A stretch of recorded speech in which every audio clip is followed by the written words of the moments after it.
dire à vous, nouveaux convertis, n'attendez plus pour rejoindre votre famille. Oui, vous avez une famille et cette famille, c'est l'église locale. Et je dois commencer en disant quelque chose, c'est que moi, j'aime l'église locale. J'aime l'église avec un grand E, mais j'aime l'église locale. J'ai grandi dans l'église, je sers dans l'église, j'ai occupé différentes fonctions dans différents départements de l'église et j'aime l'église locale. Et encore aujourd'hui, plus que jamais, le monde a besoin d'églises locales. Les chrétiens ont besoin de s'attacher à une église locale. Mais aujourd'hui, malheureusement, parce que les gens ont choisi, certains nouveaux convertis se retrouvent qu'ils n'ont pas d'église locale par choix personnel ou même parce qu'ils ne savent tout simplement pas où se tourner. Mais vraiment, je vous encourage à trouver une assemblée à laquelle vous attachez. Et aujourd'hui, on a la grâce, je dis que c'est vraiment une grâce d'avoir l'évangile accessible par des médias comme EMCI TV. Et c'est vraiment merveilleux. On entend tous les jours des témoignages des gens qui ont été touchés, transformés par l'évangile qui est prêché ici à EMCI TV. Et beaucoup d'églises maintenant ont des cultes en ligne le dimanche. Ils ont des ministères qui diffusent des choses en ligne. Et malheureusement, certaines personnes peuvent prendre cela comme étant une église locale. Mais ce n'est pas une église locale. C'est un moyen d'approfondir ses connaissances de la parole. C'est un moyen d'aller plus loin avec le Seigneur. Mais vous avez quand même besoin d'une église locale. Et je vous encourage tout de suite, on va lire en premier verset, que faisaient les premiers chrétiens. Acte 2, 42 nous dit qu'ils persévéraient dans l'enseignement des apôtres, dans la communion fraternelle, dans la fraction du pain et dans les prières. Et le thème de notre émission aujourd'hui, c'est pourquoi un nouveau converti doit rejoindre une église locale. Je vais vous donner 3 raisons. La première, c'est l'enseignement. Tout chrétien doit être enseigné et le nouveau converti spécialement a besoin de prendre un bon départ, de prendre des bonnes racines dans un enseignement biblique équilibré et vrai.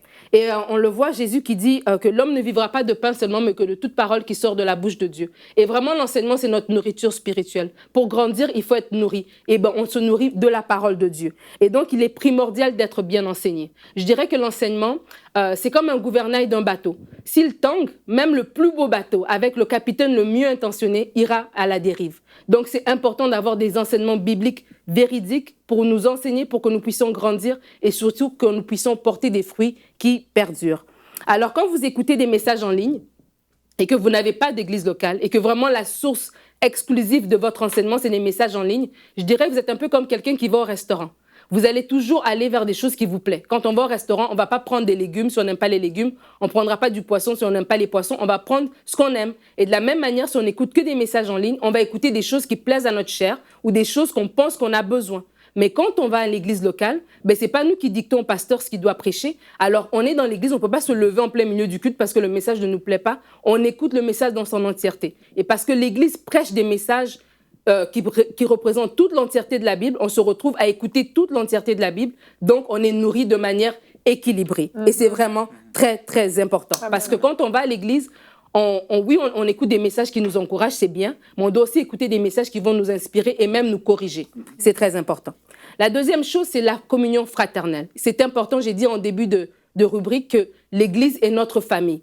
Et donc, la Bible nous dit ici dans 1 Pierre 2, verset 5, « Et vous-même, comme des pierres vivantes, édifiez-vous pour former une maison spirituelle, un saint sacerdoce, afin d'offrir des victimes spirituelles agréables à Dieu par Jésus-Christ. » L'Église est une famille. Les frères et sœurs sont des enfants de Dieu comme vous, et vous, ensemble, vous êtes la famille de Dieu. Et comme dans la famille naturelle, vous allez vivre dans la même maison que votre époux, dans la même maison que vos enfants s'ils sont d'âge mineur, mais de la même manière, la famille spirituelle, nous devons être ensemble. On ne peut pas dire que oui, c'est mon frère et c'est ma sœur, mais je les regarde que sur Internet. Non, nous devons passer du temps ensemble. Et la communion fraternelle, elle n'est pas virtuelle, elle est réelle. C'est le temps dans les cultes, c'est le temps dans les réunions de semaine, c'est le temps dans les groupes vie, cette proximité qu'on a les uns les autres, c'est ça qui forge la famille. Et je vais vous inviter à suivre une série que Jérémy Sourdril a fait avec le pasteur Dorothée Radja sur l'église locale, sur prière inspirée. Et vraiment, ça va répondre à certaines questions aussi des gens qui n'ont pas voulu aller à l'église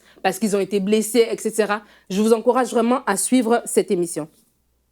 La dernière chose que je peux dire, c'est la prière collective.